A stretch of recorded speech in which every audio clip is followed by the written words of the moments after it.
I am not going to lie. I got pretty excited when I saw the social media post this past week speaking to preachers that we are supposed to preach to the head, to the heart, and to the hands. Now, as much as I agree, and I do agree with that pattern or outline, um, I was thinking that it's kind of idealistic because if you are like me, my tendency is not to begin with the head.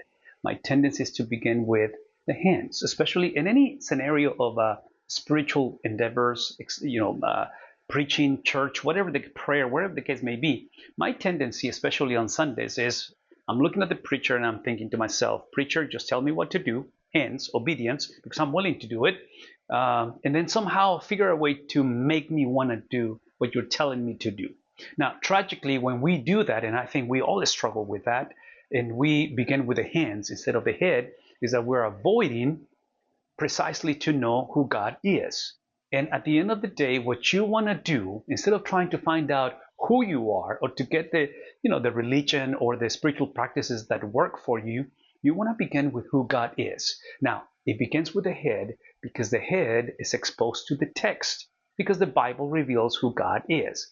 And the result of knowing who God is not that you're going to be able to do what you need to do with whatever you're facing in life, but it's going to remind you who he is by what he has done. So the hands at the end of the day is really the life of Jesus because Jesus is the one who did it. Jesus is the one who lived. Jesus is the one who didn't come to simply tell you what to do. He came to do what you and I couldn't do. Now, how do I know that?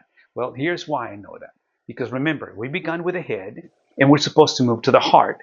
The head, based on the text, based on the character of God, tells me that my heart is not typically looking for God, is moving away from God. So the good news of who God is reveals the bad news of who we are. And here's the bottom line. Unless you know who he is, you'll never know who you are. And by default, you will struggle on what to do. Now, my invitation is simple. Begin with the head. Know what you believe and why you believe it. Know who God is, who's going to reveal who you are, and then eventually you'll know what to do. I hope you guys have a wonderful rest of the week.